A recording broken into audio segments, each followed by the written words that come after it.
Right, so All right, Mr. what are you asking me Fox? this time? Would you like some popcorn? Yeah, but I don't really want to eat that much popcorn, to tell you the truth this That's time. all right. I can handle it myself. Dead on. So, got you back in the seat. Mm-hmm. Now, you were born 1962, right? Old. Interesting times. Mm-hmm. And you're number 6 out of 10. Yeah, middle child, yeah. Real middle child Mm-hmm. in every way. Yep. And your family was like a nice up and coming middle class, had aspirations. Wouldn't really go that far. Maybe Middle not. class is probably not the right. Aspirational.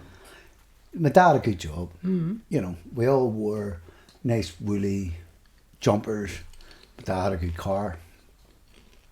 You know, we lived in Andersonstown.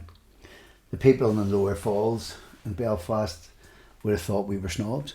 Mm-hmm. But, you know, we've just by virtue of the fact that my granda basically was working in Riverdale Estate maintenance.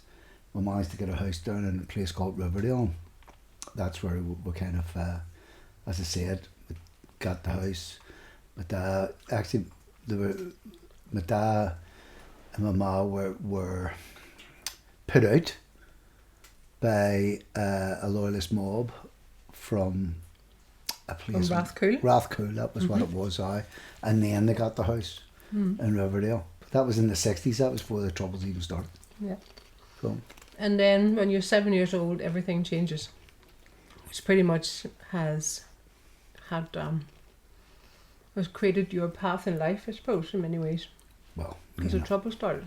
yeah, me and a load of other people, you know what I mean? Not me particularly, you know, sort of just on my own, of course, but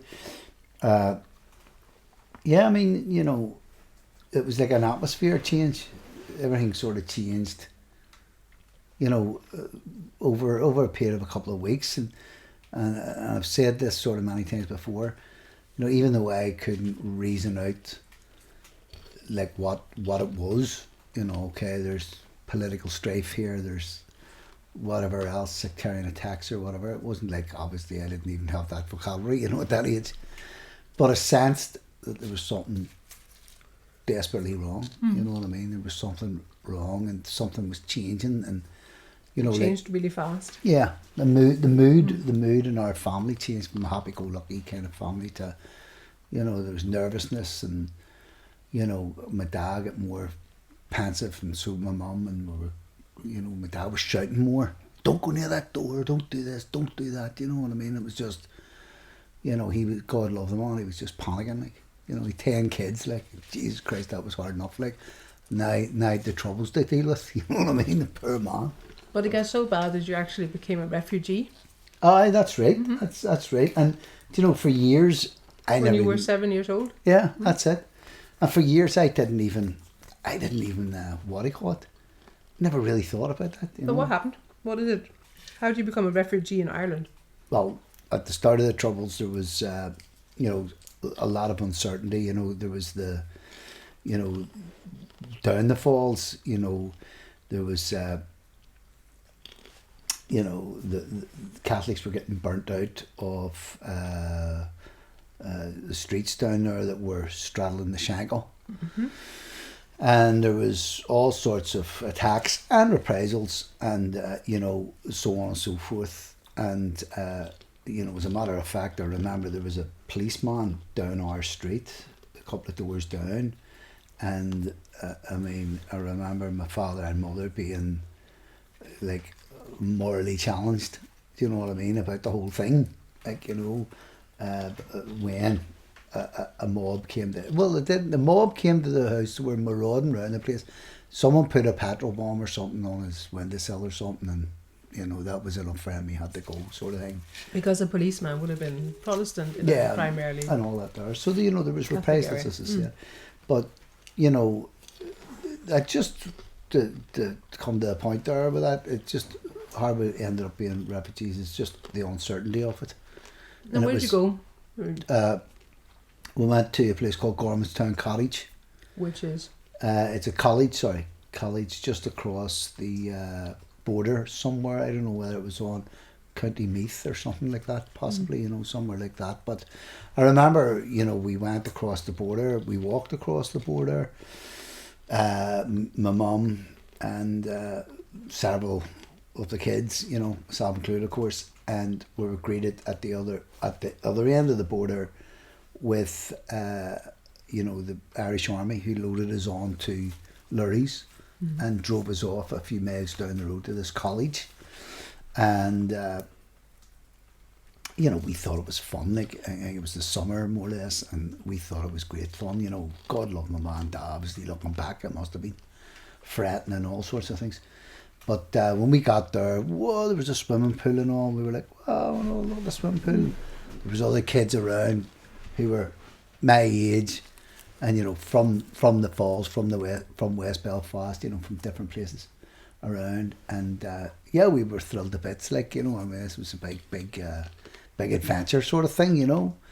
But we spent, I think, it was over 2 weeks anyway. It might have been more, maybe possibly 3. And you know, we were treated really well. But I have a resounding memory from that time, and it was a kid, right, round about the same age as me, who was in the next bed. We were all, you know, we all had beds, like hospital beds, you know.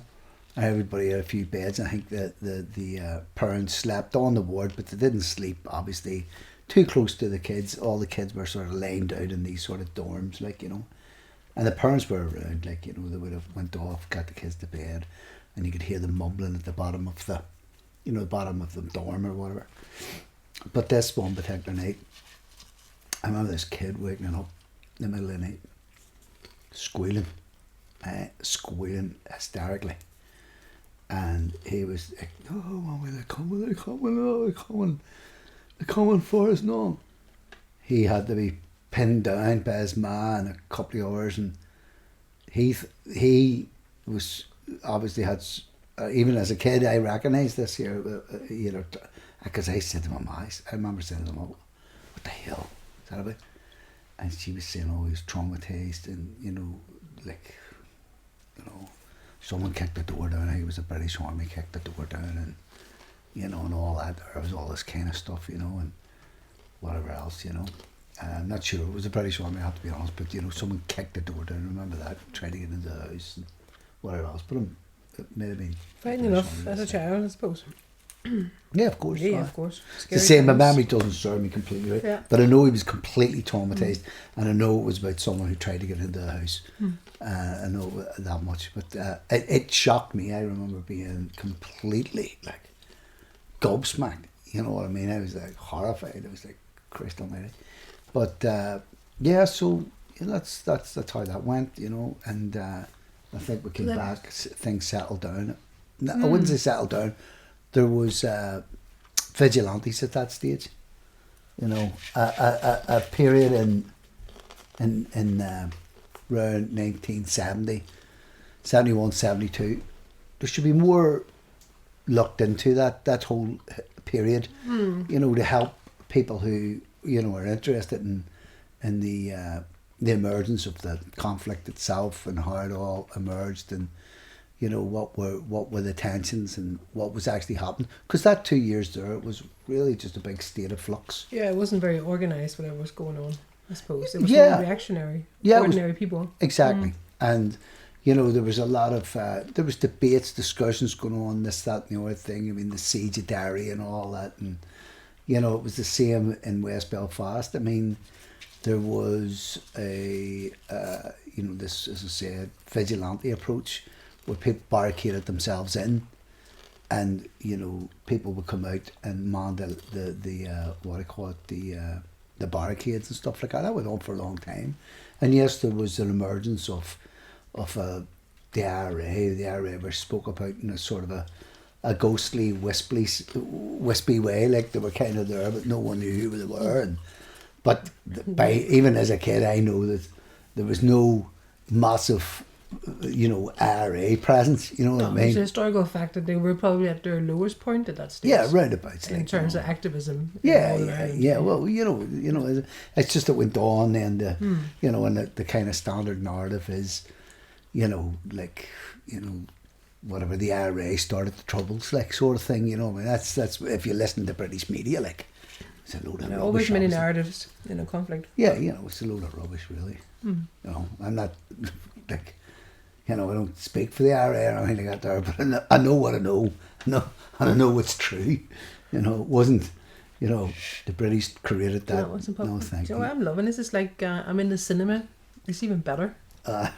It's like reminds me of what do you call a human library. You can Good idea. lend a person and listen to their stories. It's great. Mm-hmm. But that really set the scene, I suppose, for the future punk rocker who becomes a teenager. Joby Fox becomes a teenager. From he's 7 years of age, he's been living in this chaos. That's right. Till about 7 years later, say 77. 77 was freaky deaky time. Punk rock came. Me and a guy round the corner, Sid McShane. Well, Sid basically came out wearing his Ma's blouse or something. Do you know what I mean? Which was unheard of in it was 77. unheard of, Yeah. and it was like, and I went, I'll go for that for a laugh, and stuck an earring in, some mad earring. My mate Nicky, he was the same.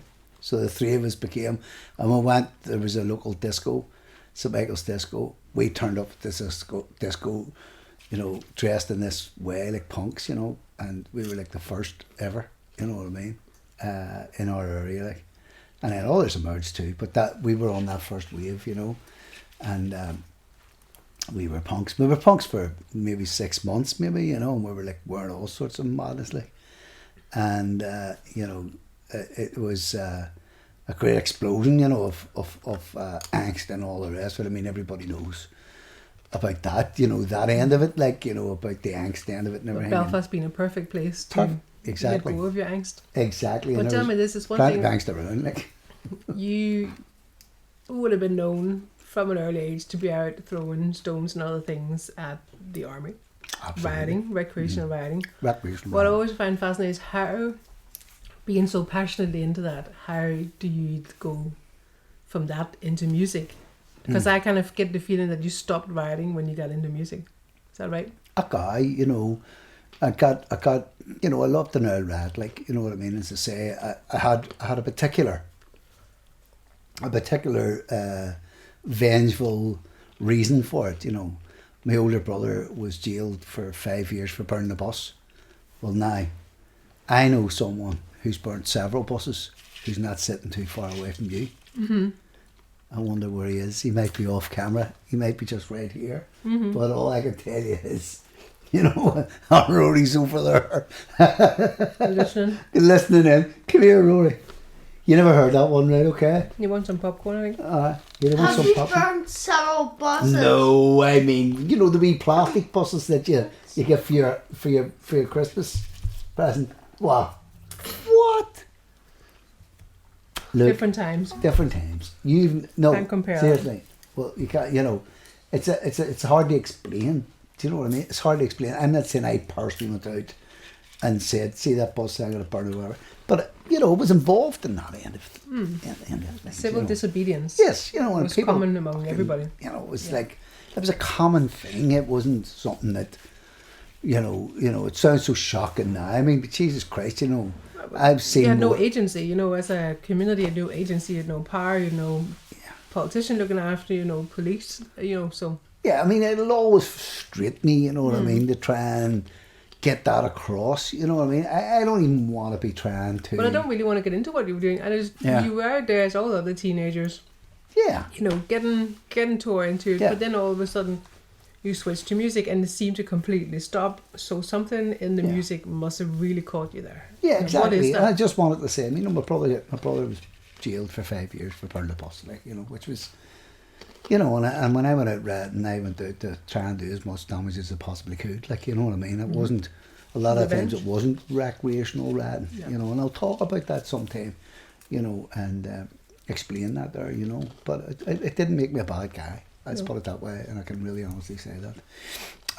But yeah, I got into music, and it was a bit of a quiet time in you know, the sort of ratting sort of scene. Like we're back to school, you know, that had a lot to do with it. If you were off school, if it was summer, it was a summer of ratting, you know what I mean, or something like that, you know. But I always remember standing on the corner where I lived, and with my mates, and they were talking shit. You know, some people might think I'm talking shit now, like, you know, it's fair enough. But these guys were my mates. I'm not going to mention any names, but they were into some nonsense, and it was just a dispute, you know. And you know, I've heard it all before, and it was like, Jesus Christ, you know. You know, and I literally felt my brain zoning out from these guys, you know, who I spent so much time with, you know, but I was zoning out. It was just like, oh, for fuck's sake, you know. But then I heard this here sound coming from a garage just up the street, and it was a band, rock band playing, and they were playing sort of Thin Lizzy covers and stuff like that, and Steely Dan numbers, which I've, you know, found out later. But I ended up going up, and I seen a guy coming out, and I says to him, hey, you know, any chance I can go in there and listen to that there? You know, it just sounds amazing to me. Mm-hmm. And he said, yeah, you know, if you help with the equipment, maybe you give us a hand with the equipment. I was a young man, a strong enough guy, and they says, yeah, come on in. And I went, and cut a long story short there, I started lifting their equipment then. And that's sort of where I really get into music. Although, when you talk about music, you know, you talk music's everywhere. Mm-hmm. You know, it's like, when did you first get into music? When did anybody first get into music? You know, when you heard it, when you were a kid or whatever. My mum loved to sing. She sang in pubs and all the rest of it. Martin sang. He had a guitar. Your brother. And my brother, and Hugh was very forthcoming with trying to learn me chords and stuff like that there around about that time. So, you know, where I get into that end of music, the actual music business, if you like, is lifting equipment for Becoming a roadie. And this is when equipment was a big thing, because everybody, massive amps. That's right. It was heavy stuff, like, not like today you can kind of go out and be a one-man show yourself. Yeah, with a wee amp you carry. Absolutely right. That's it was necessary.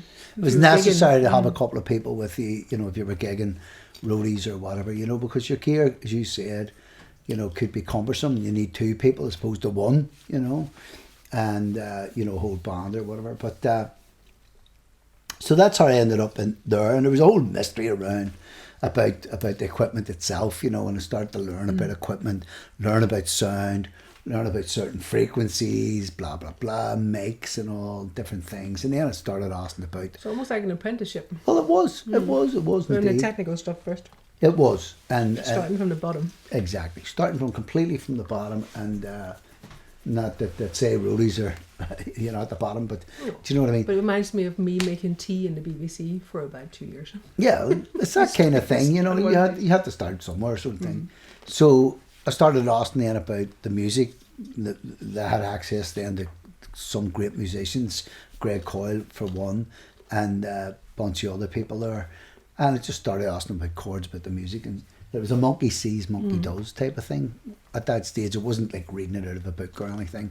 I mean, I'm dyslexic anyway, so it wasn't, you know, bouncing out of my skin to read anything. Like, so. Well, it puts you in contact with a lot of people, and you start learning, you start picking up instruments, you start doing chords, and it's really fascinating, that whole, you know, where a lot of things start, even things that we know in history. You would have lifted the gear in for you too at a stage when nobody even came to their gig, probably in Belfast. Well, it went on. I met this guy then who was I was picking their gear at the band's Uncle Waldo, we called him. As I was picking their gear up and putting it in the back of a van, the van driver was a guy called Billy Maxwell from Shankill Road, which is on the Protestant side. Protestant side. And you grew up on the Catholic side. Yeah, and it was like totally unheard of. Unlikely friendship. Yeah, and you know what I mean. It's totally unheard of. I think, you know, he sort of snuck up strategically at that time because it was finicky. Finicky was straddling another sort of unionist area anyway, so he could nip in and nip out sort of thing, which he did, and I got to know him, and as I was living again, he says, you want to come along with me and help me sort of thing. And I says, yeah, of course. And so things progressed from there, and a great friendship to this day. Me and Billy are good friends.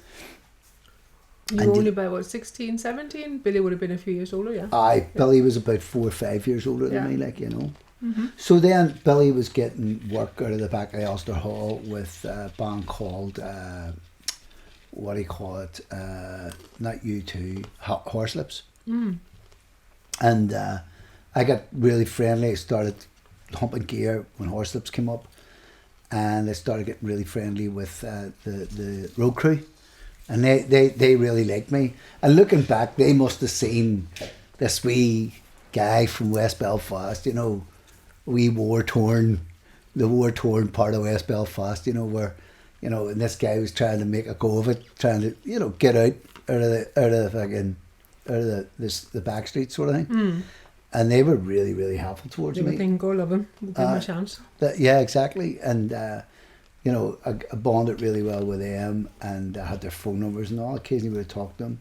A guy there called Stephen Ernville went on and become, U2 stage manager. Mm-hmm. He came up again, and Horselips broke up. That road crew moved to U2.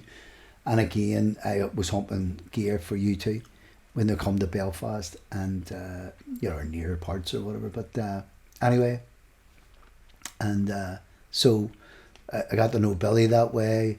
I got to know a load of roadies that way. And then I got into music because I got into another level of music. Actually, I was a guy down the street, a guy called Liam Carville, and another guy called Joe McDonald asked me to play bass. And I said, can't play bass. That's okay. They says, we'll teach you. So, fuck it, that's how That's an opportunity. That's how it fucking started, basically. That's a great opportunity. So that all kind of weaved its way towards that particular juncture, like, if you like. And then that became a different thing altogether. And, it was still hanging out on the corner every now and again. I was still fucking with my mates, hanging out with my mates. I still love my mates to this day. I'm still thick with my friends and all of that. But things changed. Things you started to change. Playing more gigs and you got more and more popular. Bankrobbers. Yeah, the Bankrobbers started doing real well for themselves. At the start it was like we were putting up posters around the place, around Andersonstown. And it was just like, I remember the first meeting we had. The first meeting. There was Shane O'Neill, John McDonald, Liam Carville, and we all decided we're going to play in this band, as I said. And previous to that there, we'd been ligging around, we were hanging around, we were playing a wee bit of music, but someone actually said, we've got to be serious, like, let's be serious. So serious wasn't in the repertoire, like, And this is the truth. I remember in Liam's kitchen, and we all sat round the table, and the idea was we have to make some serious decisions here, and everybody was kind of looking away and giggling like a couple of frigging schoolgirls and boys. Yeah, in the interest of not being sexist, yeah, schoolboys, and we're like, we all turned around and faced each other, and we pissed ourselves laughing. I'm not exaggerating, for about 15 minutes, and we couldn't even look at each other. It was like, because we're trying to be serious, and nobody could be serious for a long time. And but then, nevertheless, you had a huge drive to go through this. Exactly. So after about 15 minutes, I think it was Liam, Liam, right, come on now. Right, we need to make a few decisions. And we started, operating like that. And then I think a couple of months later, we started getting a few songs together. Basic decisions like when we're going to rehearse, we've all got to be in the one place and all the rest of it. And these are the things that people don't realise about a band and about musicians. They have to self-regulate themselves, They have to make those kind of decisions, especially if you're young lads, You have to prioritise it above all the other stuff. Above all the other stuff. You're 16 or 17, you're saying, okay, we're going to do this, we're going to be in this place at this time, and this is what we're going to do. And, my brain started to change. You know what I mean? My whole attitude and everything started to change. That, you know, dedicate myself to this pursuit, and that's what we did. And nothing's ever changed from that point. No. Do you know? I'm very. And you went all in. Yeah. Which you still do, but. Yeah, exactly. I love the stuff you were doing. You were making your own spoofy fanzines with all these weird stories, like Paul McCartney really won't be there at the gig, and what was it called, the Daily Robber or something? The Daily Robber. I mean, this is amazing. Like, and it was only one sheet, and Liam put on it. Handmade. Yeah. Look inside, and when we were handing them out to gigs, everybody was going, you know, trying to separate the one sheet. You know what I mean? We were pissing ourselves laughing. We had such a laugh at those things, you know. Graffiti tagging the area. That's right. We had this. There it is. Happy Christmas from the There it is. Bankrobbers. Frig me. There it is. That's our logo from nearly 40 odd years ago. It was a way ahead of the game. Anybody having the bloody logo was like, they just didn't have that idea of marketing or anything like that. But we were all like that. Yeah. And we would go out at night. It worked. Yeah, and we'd put the posters up, and we'd be like, there was a place called Casement Park, and had this massive wall, and it was around Christmas, and people were getting to know about the Bankrobbers and the, you know, the freaking Brits news, the cops news, the fucking everybody news. You know what I mean? It was like the Bankrobbers. That's the Bankrobbers. People still talk about you when we're in Allentown. Some people go, "Oh, you're Joby's partner." I remember the Bankrobbers. You know, I always get that. You know, so long I know ago. what you mean. But the crack was 90. But we wrote on the wall, "Merry Christmas" from the Bankrobbers. So you know, you didn't just do that. My favorite one, and we have an online copy of yes, it. yes. We don't have a physical copy. We have a PDF of it. But I don't know how you done it. But you've managed. You took a £50 note. £50 note, yeah. And got in Bankrobbers and the logo instead of the Queen. Yeah. And printed them up. Yeah. And handed them out, I suppose, like a flyer or something. Well, I'll explain what happened there was we already done that in a smaller way around, you know, Anderstown, West Belfast. Then a later... Which was lawless anyways. What's that? It was was completely lawless, that's right. And then we printed these £50 notes up, and it was like our calling card. And we'd done it in the Belfast sense. And the media and everything in Belfast knew about it. It was all chuckles and all the rest of it. But then we'd done this programme called The Tube, which was like the Jules Holland show. It was or the whatever. biggest music show on the BBC. Yeah, it wasn't BBC. National. No, It wasn't BBC, or was it no. Channel 4? No, yeah, it was Channel 4 actually. But yeah, still you're right. national. Yeah, it was a big show, let's just say that. So, big show, and, you know, we'd done this show, and we were already, like, building up momentum. After we'd done that show, we, got signed to EMI Records, and moved to London, you know, because we had this contract and everything. It was a big deal, obviously. Big step. Big step, big deal, you know, and lots of other things happened in between. But what happened was the £50 note thing was, you know, brought back in again as a marketing tool. And we then had to almost sign like a pre-contract to say that if there was any problems with it legally, that two members of the band would have to step forward to two members of the band would have to step forward to more or less take the rap. Yeah. So Which you did. Which happened. It that's exactly what happened. Because at that level it was not accepted. No, Outside once of we got to Belfast, London, once we got to England and everything, and we went forgery. Yeah, exactly. And we went to you know, we live in London, as I say. And Well, we it's not like printed you up, went to the shops with them or anything. yeah, we printed up the equivalent of 500,000 of them. You know what I mean? And we threw them out. I mean, I remember one day in particular, we threw them out.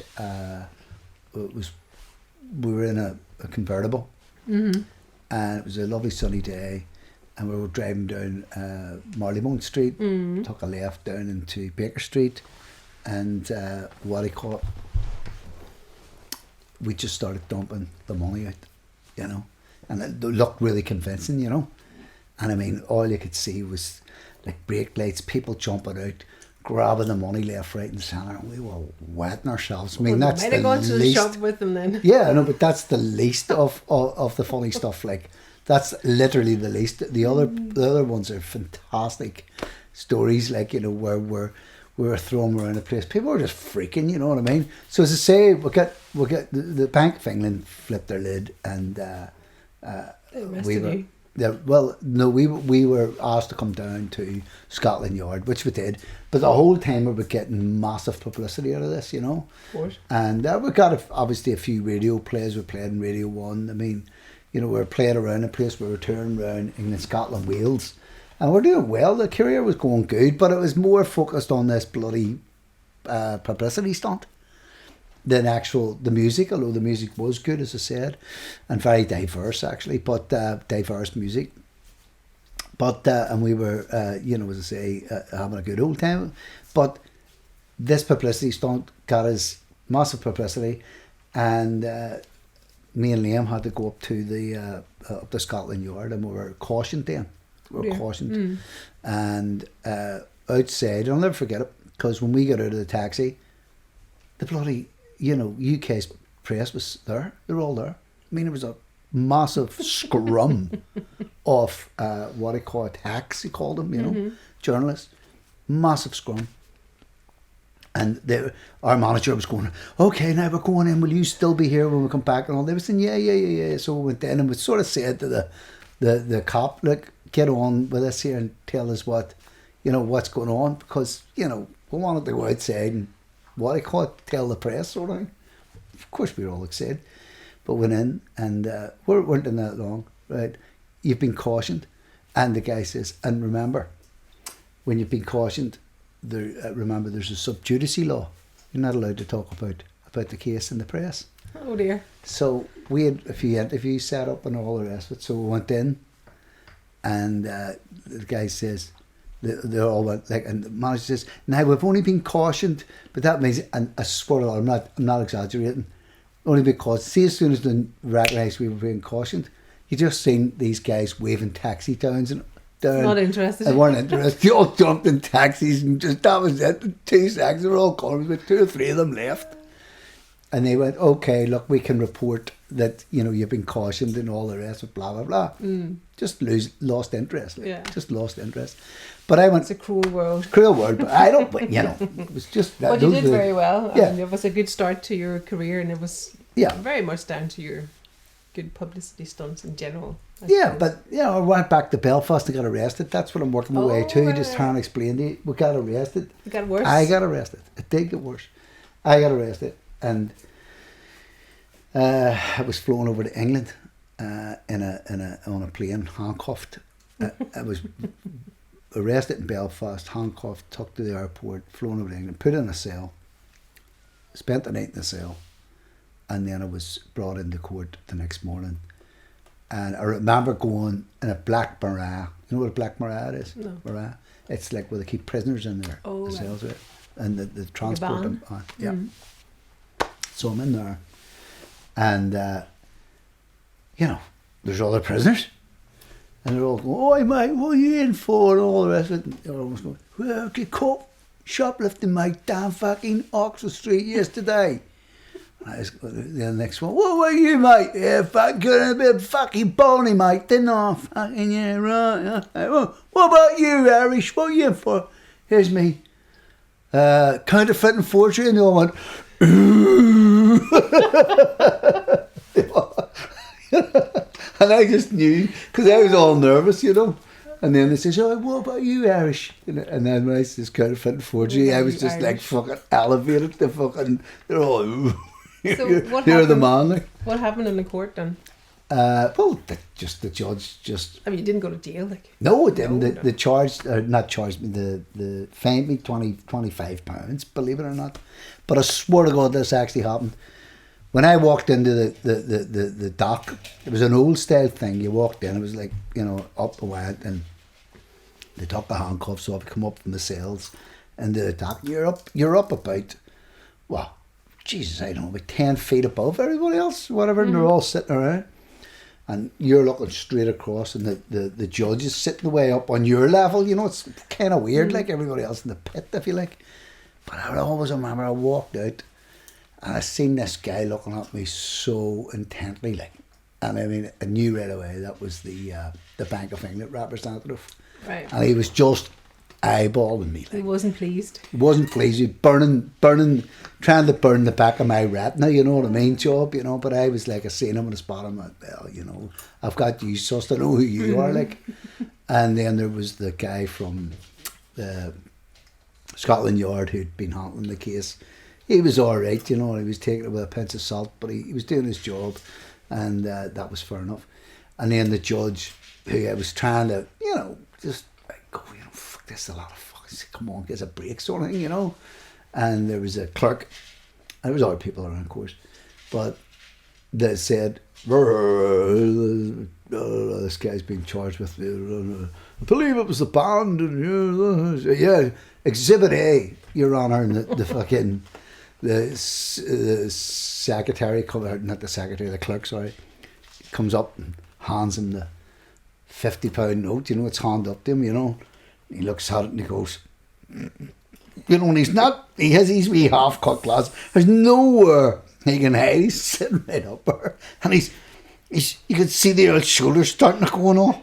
I'm not exaggerating. I'm not exaggerating. Look, like this here, and then he looked, and he sort of was aware of the Bank of England guy, and he says to the clerk, "Can I keep this?" And she went, you know, that was that. You know, I was like, right, okay, we're going good here, we're going good. And he says, you know, counterfeit forgery, it's not really, you know. He says, I don't really think so, and I don't think so. He says, look, I'm fining you for something or other. And it was £25. Bucked me out the door. And that was it. But it still says that on your your records. Yeah. Yeah. So you did get the charge. But yeah, you only had to. I don't know. I think I've been charged, but I don't know why it's still on the record. No, it shouldn't be. No, it shouldn't be on the record. But I was done with that. It was a funny story. But it's you know, whatever they've done, they drop these things. I would love to get my hands on one of those. I mean, to me, that'd be worth money. Well, they're not going to buy. But there's not that many of them. My friends on Facebook and stuff like that will regularly come up and go, "Oh, look what I've got!" I'd love to get one and put it in a frame, put it up in the house. I think I've got one or two of them knocking about there. I'll get you to sign it. Yeah. The thing about it was also the people in the music business at the time were ranting and raving about them because they were rolling them up and. Right. You know, and if you had one of them, you were like, woo! You were really cool. You know, you were really cool. My God. There you go. This is about 1980, you're about 18 or something.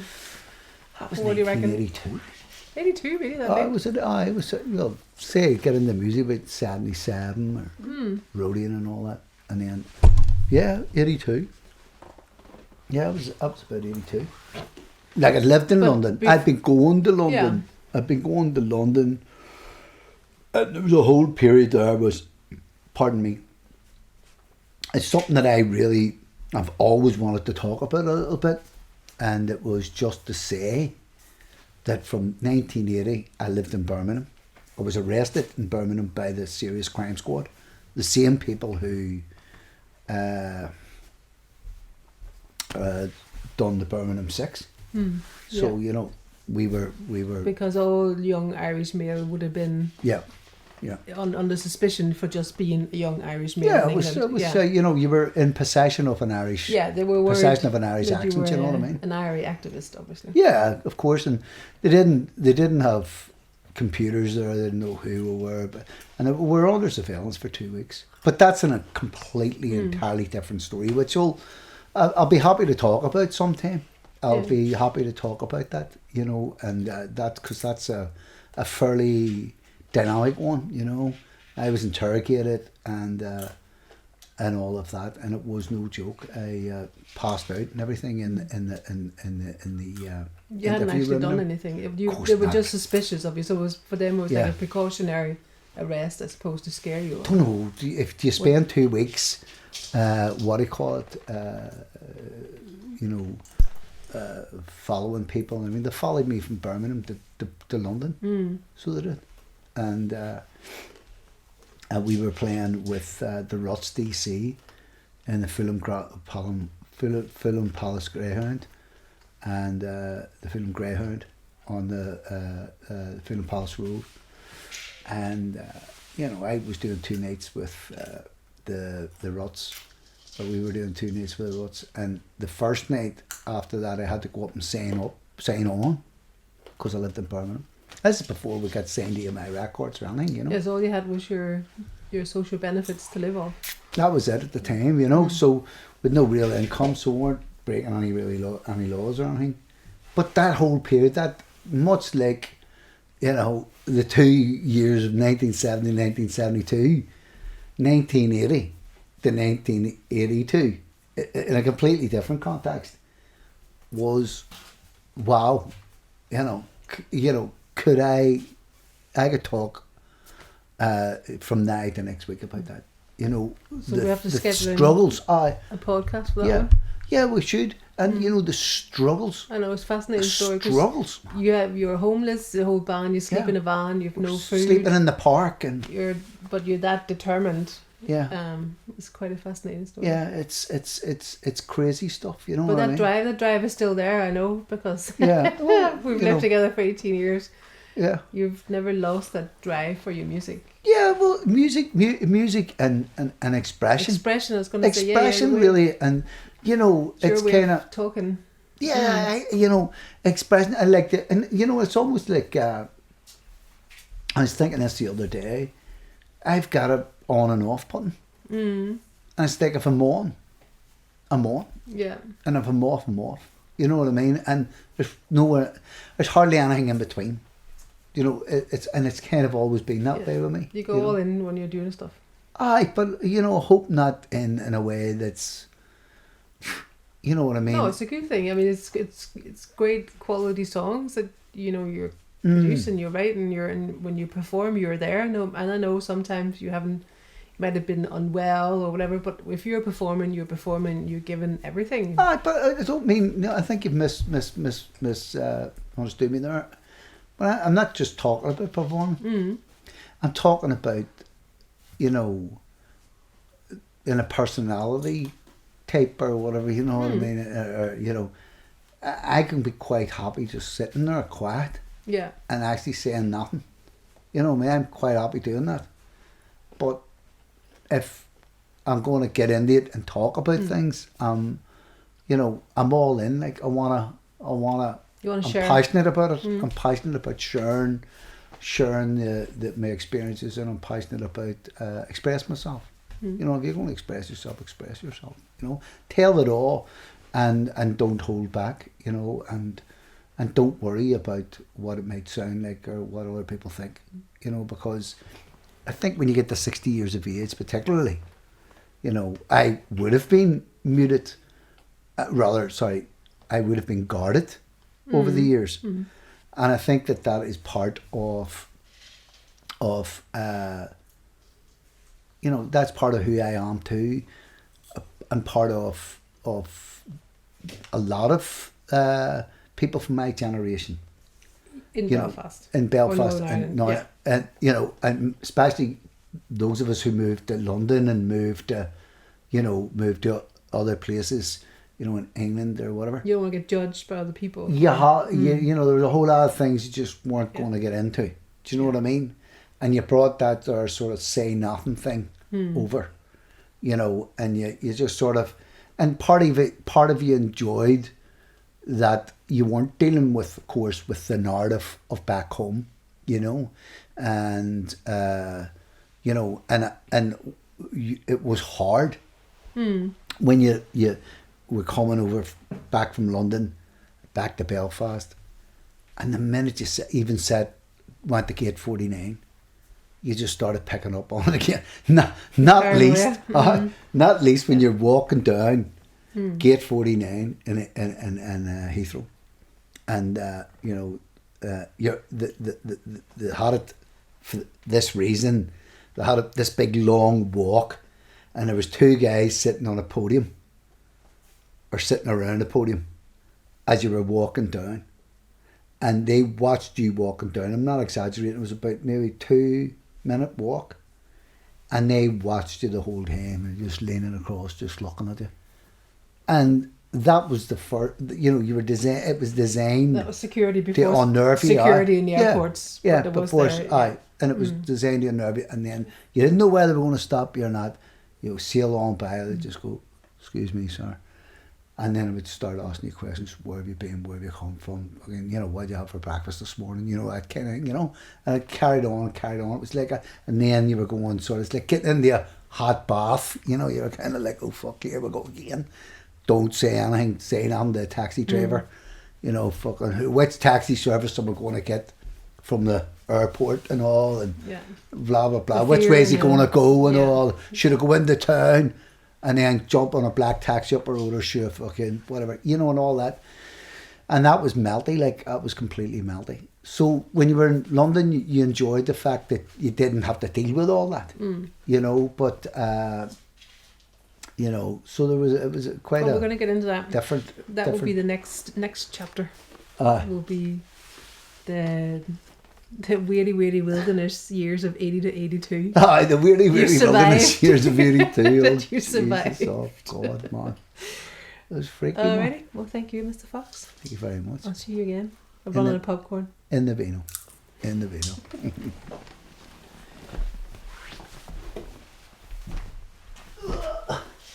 That was good. We got there in the end. Yeah.